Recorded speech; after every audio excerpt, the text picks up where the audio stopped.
Another day in the fish room. I have to find some room somewhere for some new rice fish that I ordered. I have to do some other projects I've been putting off doing for a while, like working on this 40 breeder here and that one there. This one I'm doing a video on, so I have to trim it up, make sure it looks nice for that video.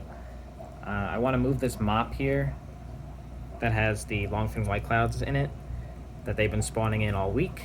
So I know as soon as I move that mop, the eggs will start hatching. You can see them spawning right there, actually.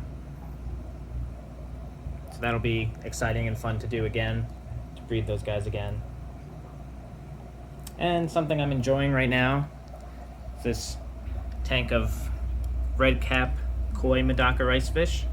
These are all the fry from one mop that I pulled. This one was a large spawn. I've got a lot of them, and I actually get to enjoy the top-down view of the rice fish. Usually I have them in higher tanks, but they're on the bottom here, so you can see there's a lot of those there. And before we get started, I figured I'd give an update on the albino red ear koi guppies that in the last day in the fish room video, we switched them from quarantine mode to trying to get some fry mode. With, we added the auto feeder, and it really did help. These guys, they eat. The auto feeder goes off 4 times a day, and you could see on the bottom here, the blue ransom snails all collect under the auto feeder, and the shrimp are doing well in here too. But it finally got some fry. So these guys were swimming in the tank freely before I put any breeder boxes in. So there's only about 5 in here. Because these guys, even with all this cover and the auto feeder, they ate most of them. You can see that one trying to eat them right now as we're filming. So that was one that I didn't catch that was ready to drop. And then we have one female in the back here. Where is she? She's up there. You can see how swollen she is, and she looks like she's ready to drop, so I put her in that net, and you can see, it's frog bit pretty much covering the top, so any fry that are born will have cover there. And then I also put guppy grass in there, and it prevents her from, swimming directly at fry that she might try to eat. So I'm keeping a close eye on this female, checking 2-3 times a day to see if she started having her fry, so we can save them from being eaten. But I'm excited. I'm glad I was able to get some fry out of these guys. I was nervous when I got these. They were imported and then shipped right to me, so I'm glad to see that we're having some babies. So I got this tank all trimmed up and even gravel vacked it. It's not something I do very often with my tanks. Maybe every couple months I'll gravel vac.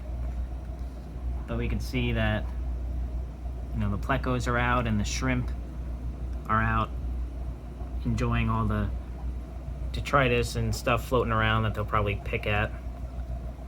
But this tank will be clear tomorrow and all ready to shoot that next video. So while I was working, I was looking at this tank, and these are the Japan blue gold double sword guppies. And I noticed that guy in the middle there, it's got a red body instead of blue. So I'm gonna pull him out. I don't want him breeding with any of the fish in here, but he does look cool, and I'm gonna let him grow on in a separate tank, and maybe that turns into a separate line where the body's red instead of blue. Because you can see the nice male there in the middle. He's got the blue and gold body with the double sword. That's what I'm looking for in this line, and it breeds pretty true. I haven't had any fish that I need to cull so far, but that one popped out red, so I'm gonna put him aside and see what he grows out to be.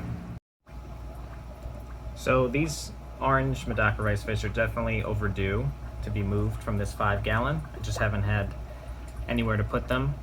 But interestingly, these guys have been raised up in this tank with no water change, just topping it off once.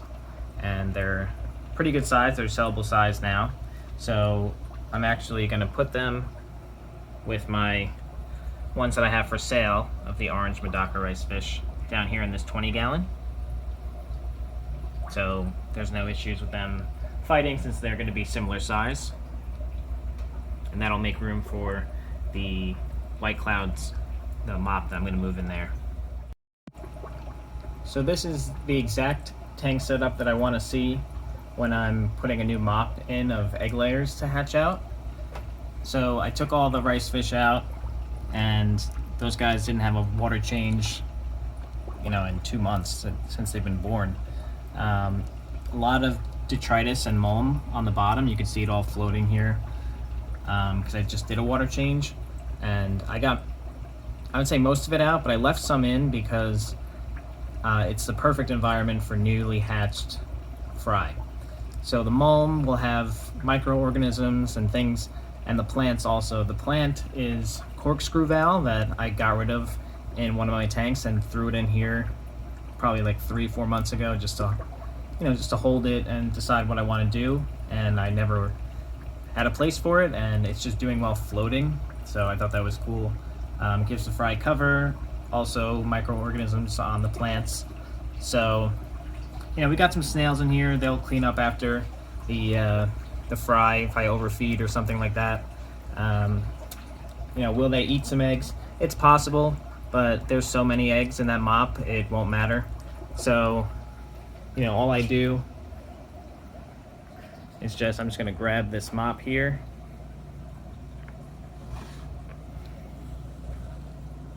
Make sure there's no fish in here.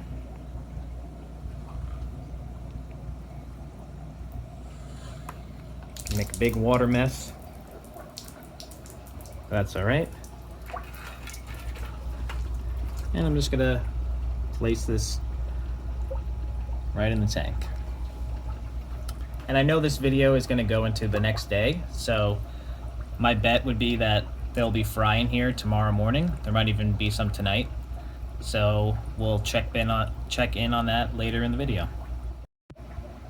I think I'm gonna put the new rice fish in this tank. So this was my pair of Notho annual killifish. I did lose the male recently.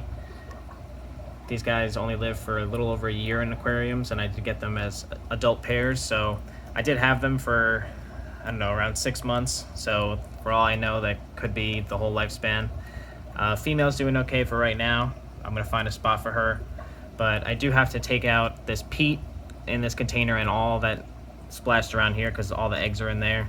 I do have a video on how I breed these guys. I'll put that in the top right if you want to see that.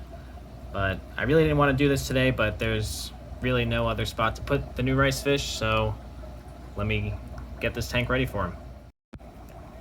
The last thing I'm going to do today is I need to catch all these green laser cories that are in here. I forget how many there are. And also the super red bristlenose plecos that are in here.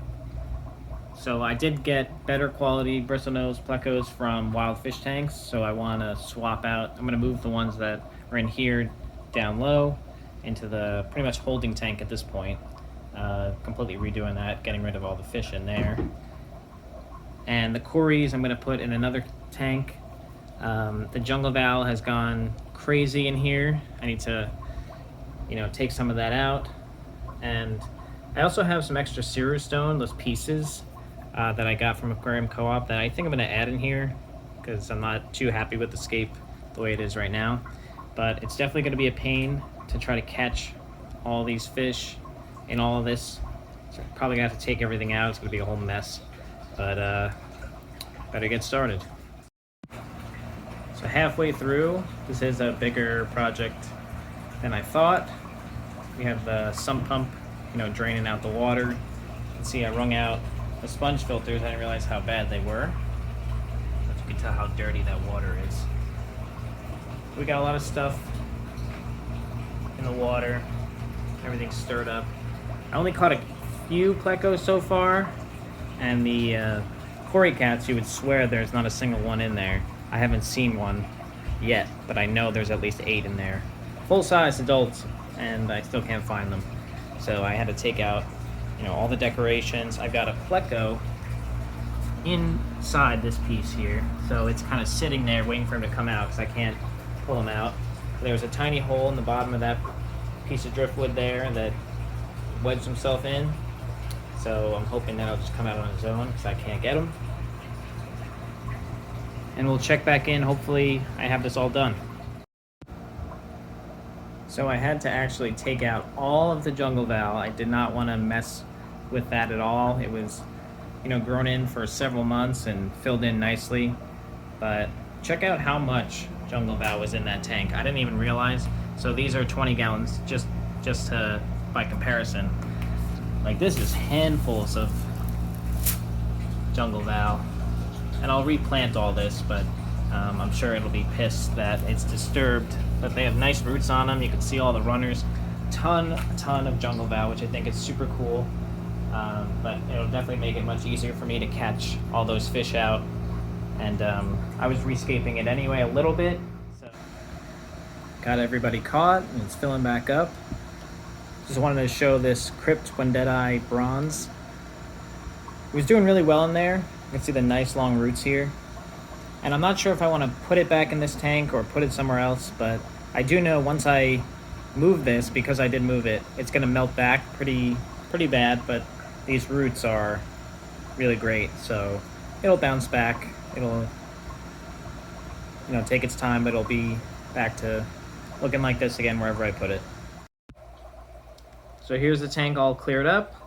I didn't change Escape too much. I just added the Zero Stone, the nano pieces right here up front, and you could tell that these are obviously brand new, and these two pieces have been in the water for a while. I definitely want to add more Eco Complete to this. I think I want to put like a carpet of door sage in the front, but I definitely don't have enough Eco Complete in it to do that right now. It's just a very thin, this is a very thin layer, and I kind of want it to slope up to the back. And also you can see we've got a rogue green laser Cory that managed to evade capture, so I'll have to set a trap for that guy somehow, with maybe put some Rapache in a net or something and scoop him up, figure something out, because I don't want to mess up this whole scape again. Alright, so it's the next day, and we did get those fish in. These are more fish from Dan's Fish. Been keeping an eye on Dan's Fish because he seems to be getting a lot of rice fish in lately, and I'm on a rice fish kick. Alright. So this one looks good. These are the Miyuki rice fish. So they're like a platinum, but they have like a really nice top-down view look to them, almost like a glow. So I'm going to get these guys right in their new tank that we prepared for them yesterday. So we got these guys in their quarantine tank, and already you can see the color, the white is almost like a glowing. So these guys look really good. I just want to show you compared to the platinum rice fish, where these guys are white also, but they don't have that same glow to them. So I'm excited to have those in my collection of rice fish. And the top-down view is really where these guys were meant to be appreciated. You can see that one that was right up here on the surface here.